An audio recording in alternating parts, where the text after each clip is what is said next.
FTP நேயர்களுக்கு வணக்கம். இன்று நம்மோடு நேர்காணலுக்காக இணைந்திருக்கிறார் அரசியல் விமர்சகர் ரவீந்திரன் துரைசாமி அவர்கள். சார் வணக்கம். வணக்கம் தம்பி. சார், அமித்ஷா அவர்கள் தமிழ்நாடு வருகைக்கு பிறகாக அதிமுக பாஜக கூட்டணி தொகுதி பங்கீடானது சுமூகமாக அந்த பேச்சுவார்த்தை எட்டப்படணும்னு பார்த்தோம். ஆனா அது அப்படியே தான் இருக்கு. என்ன நடந்திருக்கும் சார்? முதல்ல எடப்பாடி 20 விழுக்காடு ஓட்டுக்குள்ள சீட்டை வச்சுக்கிட்டு மீதி 18 விழுக்காடுக்குள்ள சீட்டுகளை அமித்ஷா கையில கொடுக்கணும். ஒரு 134 எடப்பாடி வச்சுக்கிட்டு 100 அமித்ஷா கையில கொடுக்கணும். அப்போ உங்களுக்கு கூட்டணி அமையும். நீங்க பிஜேபியே ஏமாத்தலான்னு பாத்தீங்கன்னா எப்படி அமையும்? இந்த இடத்துக்குள்ள பாஜக தலைமை கொஞ்சம் அவசரப்பட்டுட்டாங்கன்னு தான் நான் பாக்குறேன். ஏன்னா அண்ணாமலையை நீக்கிறதுக்கு முன்னாடியே சீட்டை அஷ்யூர் பண்ணிருக்கணும். நீங்க கொடுத்தது 18 விழுக்காடு வாக்குக்கு ஹீரோவான அண்ணாமலை தலைய விலையா கொடுத்தீங்க. அண்ணாமலையோட ஒரு இதை நீங்க விலையா கொடுத்திருக்கீங்க. அப்படி அதை கொடுக்கும்போது 4 பேர் மோடி நன்மையிலே அக்கறை இல்லாதவன், மோடி பிரதமரா இருக்கதே தாங்க முடியாத ஜாதிய வன்மம் கொண்ட, கோபம் வருது தப்பான வார்த்தையை பேசுறதுக்கு நபர்கள் விட்டுருவோம், ஞான் கெட்ட வார்த்தையை பேசுறது நபர்கள், இவங்களெல்லாம் இன்ஃப்ளூயன்ஸ் பண்ணி அண்ணாமலையை நீக்கிக்கிட்டு எடப்பாடியை கூட்டணி கொண்டு வரும்போது கொஞ்சம் அலர்ட்டா இருந்து 2 ரெட்டலைக்கு ஒரு தாமரையை வாங்கியிருக்கணும். தப்பு பண்ணிட்டாங்க. ஓகே, இப்பவும் அதுல ஒண்ணு கெட்டு போகல. எடப்பாடிக்கு பாடம் படிச்சு கொடுக்கணும்னா 4 வாரத்துல அந்த பொதுச் செயலாளர் இதை முடிங்கன்னு சொன்னார். இன்னும் அதை கோர்ட்டு முடிக்கல. அதுல தேர்தல் ஆணையம் கையில எடுத்து பொதுச் செயலாளர் தேர்வு செல்லாது, ரெட்டை தலைமை தான், ரெட்டை இலை தான், ஒரு இலை இபிஎஸ்க்கு ஒரு இலை ஓபிஎஸ்க்குன்னு 2 பேரும் கையெழுத்து போடக்கூடிய அளவுக்கு ஒரு சூழ்நிலையை கொண்டு வந்துட்டா ஓபிஎஸ்ஏ பலத்துக்குரிய சீட்டை பிஜேபிக்கு வாங்கி கொடுத்துருவாரு. அன்னைக்கு கூட நகர்ப்புற உள்ளாட்சியில கூட ஓபிஎஸ் பிஜேபிக்கு அந்த சீட்டை வாங்கி கொடுக்கணும் தான் நின்னார். சோ இந்த கட்டம் எடப்பாடிய ரெட்டை இலைய காலி பண்ணி தான் நாங்க சீட்டை வாங்க முடியும். ஏன்னா இப்போ விஜய் ரெட்டை இலைக்கு எதிராக எம்ஜிஆர் ஜெயலலிதாவை கையில எடுத்துட்டு வராரு, செங்கோட்டையனை கையில எடுத்துட்டு வராரு.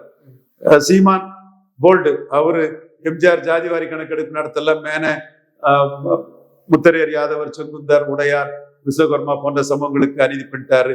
வரையர் தேவேந்திர வேளாளர் எழுச்சியை தடுத்துட்டாரு. மன்னார் நாவிதர் குயவர்கள் இவங்க பரவலா வாழக்கூடிய எண்ணிக்கை வெளியே தெரியாம செய்துட்டாரு. பாமகவோட வீரம் செறிஞ்ச போராட்டத்தை கோமாளி போராட்டமாட்ட ஆக்கிட்டாரு. காரணம் அவரு மேனன் மலையாளி எண்ணிக்கை என்ன தெரிஞ்சிடணும்னு ஜாதி வாரி கணக்கெடுப்பு நடத்தாம தமிழர்களுக்கு அநீதி பண்ணிட்டாருன்னு சீமான் அடிக்கிறாரு. பட் விஜய் தனக்கு ஒரு சப்போர்ட்டிவ் ஃபோர்ஸ் ஆட்டு ஊண்டுகோலாட்டு எம்ஜிஆரையும் ஜெயலலிதாவையும் கையில் எடுத்திருக்கிறாரு. நான் ஆணையிட்டாலும் எம்ஜிஆரை ஜனநாயக படத்துக்கும் கையில் எடுக்கிறாரு. செங்கோட்டையன், மற்ற எம்ஜிஆர் அபிமானிகள், ஜேசிடி பிரபாகர், இன்னும் பல அபிமானிகள்லாம் போவாங்கிறாங்க, கேசி பழனிசாமி. சோ இதை பயன்படுத்தி எடப்பாடியை பலகீனப்படுத்தும் போது ரெட்டையில இல்லைன்னா எடப்பாடி விஜய் கிட்ட கூடுதலா பலகீனப்படுவார். அப்ப ரெட்டைலைக்காக ஓபிஎஸ் ரெட்டை தலைமையா ஏத்துக்கிறதுக்கான சூழ்நிலை உண்டு. ஓபிஎஸ் ரெட்டை தலைமையா வந்தாதான் எப்படி 19ல பாஜகவை கலத்தி விட முடியலையோ அதே மாதிரி 29லயும் பாஜகவை எடப்பாடியால கலத்தி விட முடியாது. அது இல்லாம 25 சீட்டு வாங்கி 2.5 விழுக்காடு ஓட்டு வாங்கினா 29ல கலத்தி விட்டுருவாப்புல. மோடியை கலத்தி விட்டா ரங்கராஜ் பாண்டேக்கு என்ன, அவருக்கு என்ன? அவரு ஆண்டி ஸ்டாலின். ரங்கராஜ் பாண்டேக்கு என்னையா மோடியை கலத்தி விட்டா? அவருக்கு வலிக்காது, எனக்கு வலிக்கும். நான் மோடி ஏமாந்துட கூடாதுன்னு.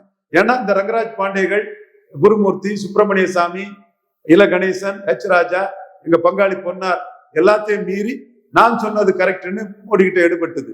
தமிழ் மண்ணில் எனக்கு பெரிய கௌரவத்தை கொடுத்தவர் மோடி. அவரு ஏமாந்துட கூடாது நான் அனுப்பேன். ஆண்டி ஸ்டாலின் அனுப்பாரு ரங்கராஜ் பாண்டே. ஸ்டாலின் மேலோட அரிப்பை சொரியதுக்கு ரங்கராஜ் பாண்டேகள் நிற்பாங்க. யார சொல்றேன்னு அவங்களுக்கு தெரியும். எல்லாரையும் சொல்லல. தேசபக்தி தேவபக்தி உள்ள எத்தனையோ பிராமணர்கள் ஏன் கருத்தை சரிங்கிறாங்க. சேலம் பாலசுப்ரமணியம் சொல்றாரு, பெங்களூர் கீதா மேடம் சொல்றாங்க, ரிஷி சொல்றான், அஜய் சொல்றான், இன்னொரு தம்பி சொல்றான். இப்படி எக்கச்சக்க பிராமணர்கள் நீங்க தான் மோடிக்காக நிக்கிறீங்க, தேசத்துக்காக நிக்கிறீங்க.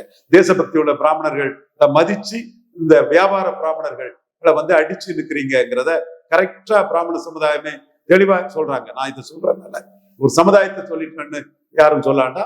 அந்த சமுதாயத்தின் மேல எவ்வளவு மரியாதை உள்ளவங்கிறது என்னோட பல வீடியோக்கள்ல தெரியும். வியாபாரத்தனமா மோடி ஏமாந்தாலும் பரவாயில்லன்னு இருக்கக்கூடிய ரங்கராஜ் பாண்டே போன்ற வியாபாரிகளை நாம தோல்விச்சு காட்ட வேண்டிய கடமை நமக்கு இருக்கு. அந்த வகையில நம்ம கருத்தை சொல்றோம். இந்த வகையில நீங்க பாத்தீங்கன்னா அந்த இரட்டை தலைமை பொதுச் செயலாளர் செல்லாதுங்கிறத வச்சுதான் எடப்பாடியை வந்து நெருக்கடி கொடுக்கணும். அது ஃபர்ஸ்ட்லேயே சீட்டை கன்ஃபார்ம் பண்ணியிருக்கணும். அவருக்கு கடந்த காலத்தை பார்த்து கன்ஃபார்ம் பண்ணல. எதிர்காலத்துல இதை வச்சுதான் சீட்டை வாங்க முடியும். அமித்ஷா ஸ்ட்ராங்கா இருப்பாருன்னு கருதுறேன். இன்னும் பல வியூகங்கள் இருக்குது. நம்மளும் பல வியூகங்களை நம்ம சொல்லிட்டு இருக்கிறோம். அது எல்லாமே சரியா வரும் நான் கருதுறேன். பொறுத்திருந்து பார்ப்போம். தமிழகத்துல தேசிய ஜனநாயக கூட்டணி ஆட்சி அமைய வேண்டும் என்றால் பீகார் மாடல் தான் சரியாக இருக்கும் என்று அமித்ஷா விரும்புவதாக பலரும் சொல்லியிருக்காங்க. கண்டிப்பா எடப்பாடி தன் பலத்துக்குரிய சீட்டை வாங்கிட்டு போயிடணும். அவர் பாராளுமன்றம் வேற சட்டமன்றம் வேறன்னு பொய் சொல்லக்கூடாது. ஒன்றெண்டு ஜால்ராக்களை வச்சுக்கிட்டு பொய்யான கருத்துக்களை முன்னெடுக்க கூடாது. அவெல்லாம் பிஜேபி நம்பி பிழைக்கிறவன். நான் எனக்கு பதவிக்காக நிற்கல, மோடிக்காக நிற்கிறேன். மோடி எனக்கு கொடுத்த பெருமைக்காக நிற்கிறேன். எங்க டீம் நிக்குது. நான் மட்டுமில்ல, பெரிய டீம். இந்த இடத்துக்குள்ள அமித்ஷா சொல்றது முழுக்க சரி. எடப்பாடி பாராளுமன்றம் வேறு சட்டமன்றம் வேறும் பாரு. சீமானுக்கு கிளையான் தென் மாவட்டத்துல 10 தொகுதிகளிலையும் 30,000 ஓட்டு கீழே போனாரு. நேர்ம நாணயம் இருந்தா பாண்டே இதை பேசியிருக்கிறாரா? நடந்த விஷயம் இல்ல இது. இதை பேசணுமா வேண்டாமா? பாண்டே என் தம்பி தான், அவன் வெல்விஷர் தான். பேசணுமா வேண்டாமா? பேசணும் இல்ல. விளவங்கோட்டில் ஜெயலலிதா உயிரோடு இருக்கும்போது நோட்டாவுக்கு கீழே போன சீமானுக்கு கிளையா 4வது போனார். காரணம் பறையர், சாம்பவர், முக்குவர், ஆசாரி போன்ற சம்பவங்கள். எடப்பாடி அதிமுக பிரயோஜனம் இல்லைன்னு சீமானுக்கு மைக் சின்னத்துக்கு ஓட்டு போட்டுட்டான். சொல்லணுமா இல்லையா? அதிமுக ஆட்சிக்கு வந்த புதுச்சேரியில எடப்பாடி 4வது போனாரு. சொல்லணுமா இல்லையா?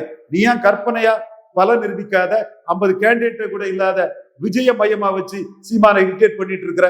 சீமான் இரிட்டேட் ஆகல, உன்னோட வன்மத்தையும் காழ்ப்புணர்ச்சியும் காட்டிட்டு இருக்க. பாண்டே நடந்ததை பேசணுமா இல்லையா? அப்போ எடப்பாடிக்கு சப்போர்ட் ஆட்டு இதெல்லாம் மறைக்க பாக்குறாங்க. பார்லிமெண்ட் வேற அசம்பிளி வேறங்கிறது பொருந்தாது. சீமானுக்கு என்ன பிரைம் கேண்டிடேட்டா இருந்தாரு? சீமான் எடப்பாடிய இவ்வளவு களத்துக்குள்ள அடிக்கல. சரி, எடப்பாடி ஸ்டாலினோட பெரிய ஆளு. விழுப்புரம், சிதம்பரம், கள்ளக்குறிச்சி, நாமக்கல், தர்மபுரி, சேலம் ஒத்த சிங்கிள் ஸ்டாலினோட எடப்பாடி பெரிய ஆளு. உண்மையா பொய்யா? உண்மைதானே? அப்ப நீங்க 20 விழுக்காடு எடுத்திருக்கீங்கன்னா அதுக்குள்ள பலத்துக்குள்ள நின்னுறணும். 29 சீட்டு தருவோம் பாரு, தரமாட்டாரு, ஏமாத்திடுவாரு. மாஸ்டர் ஆர்ட் ஆஃப் டீச்சிங் ஏமாத்திடுவாரு. பாமகவை காட்டி மட்டம் தண்ட பார்ப்பாரு. பலம் நிரூபிக்காத ஒருத்தரால ஓட் டிரான்ஸ்பர் பண்ண முடியாது. இது எடப்பாடிக்கும் தெரியும். திருநாகர் சொன்ன சொல்லிட்டாரு, ஜான் பாண்டியன் சொல்லிட்டாரு, பிரேமலதா அம்மையார் சொல்லிட்டாரு, நான் சொல்லிட்டு இருக்கிறேன். பாஜக அப்சர்வர் சுதாகர் ரெட்டி சொல்லிட்டாரு. பவன் கல்யாணையும் இவர் அல்லு அர்ஜுனையும் கம்பேர் பண்ணி சொல்லிட்டாரு. ஆனா விஜய் வாராரு, சீட்டை குறைச்சிடுங்க பாரு. விஜய் வாராரு, சீட்டை குறைச்சிடுங்கிற. பல நிரூபிக்காத விஜய் ஓட்டை எங்க இருந்து கொண்டு வருவாரு? விஜய் கூட வந்தாதான் விஜயும் அழிஞ்சு போவாரு. அரசியலும் போயிடும், சினிமாவும் போயிடும். அது சந்தர்ப்பவாதம், சுயநலம்னு சீமான் தட்டி தூக்கிடுவாரு. விஜயை வச்சு மாற்றம் வரக்கூடிய ஓட்டெல்லாம் சீமானுக்கு தானே போகும். ஓட்டு எங்க டிரான்ஸ்பர் ஆகும்? ஆனா பாஜக சீட்டை கம்மி பண்றதுக்கு இந்த நாடகத்தை போடுவார். சோ அண்ணாமலை 18 விழுக்காடு என்டிஏ ஓட்டுக்கு ஹீரோ. அவரை அவசரப்பட்டு நீக்கிக்கிட்டு சீட் ஷேரிங்க முடிவு பண்ணாததுல பாஜக இப்ப பரிதவிக்குது. இந்த நிலைமைய மாத்தணும்னா தேர்தல் ஆணையம் பொதுச் செயலாளர் தேர்வு செல்லாது. ரெட்ட தலைமை தான். ஒண்ணு ஓபிஎஸ், ஒண்ணு இபிஎஸ் சொன்னாதான் சட்டமன்ற தேர்தலையும் பாஜக தப்பிக்கும். 29லயும் எடப்பாடி மோடியை கலத்தி விடாம இருக்கக்கூடிய ஒரு சூழ்நிலை உருவாகும். நாம பதவியோ எதையோ எதிர்பார்த்து நிக்கல, மோடிக்காக நிக்கிறோம். இப்ப கூட கள் உணவுப் பொருளுங்கிறது நம்ம முயற்சியின் வெற்றி. அண்ணாமலே பண்ணாரு, நம்ம 8 வருஷமா நம்ம பண்ணிட்டு இருக்கிறோம். மோடி பண்ணியிருக்கிறாரு. அதே மாதிரி பிஜேபி இன்க்ளூசிவ் அலையன்ஸ் கூட சசிகலா அம்மையார் வர முடியாதுன்னு நம்ம தான் சொன்னோம். பல ஜாம்பவன்களை மீறி நம்ம கருத்தை மோடி ஏத்துக்கிட்டாரு. இன்னைக்கு கூட பத்மாவதி மில்ல சிபிஐ ஒரு வழக்கு சசிகலா அம்மையார் மேல விழுந்திருக்குன்னா நாம மோடிக்கு உண்மையாட்டும் உறுதியாட்டும் இருந்து மோடி ஏமாந்துடக்கூடாதுங்கிற அரசியலை நாம பண்றோம். மோடி ஏமாந்தாலும் பரவாயில்ல, ஸ்டாலின் எதிர்ப்புல பாண்டியக்கள் அரசியல் பண்றாங்க. பிஎம்ஓக்கு தெரியும், ஐபிக்கு தெரியும், எல்லாத்துக்கும் தெரியும். நம்ம கருத்து சரிங்கிறத இப்ப அமித்ஷாவே தெளிவா உணர்வாரு. எப்படி வருதுன்னு பார்ப்போம். அமித்ஷா ஓட உழைப்புலதான் யூபி ஜெயித்ததுலதான் மோடிக்கே தனி மெஜாரிட்டி வந்து 2014. பட் அமித்ஷா இங்க தமிழ் மண்ணுக்குள்ள அவர் எடப்பாடி கிட்ட ஏமாந்துடக்கூடாதுங்கிறத நாங்க அலர்ட் பண்றோம். நிச்சயமா சார், பல்வேறு விஷயங்கள் பேசணும், தொடர்ந்து பேசுவோம் சார். நன்றி.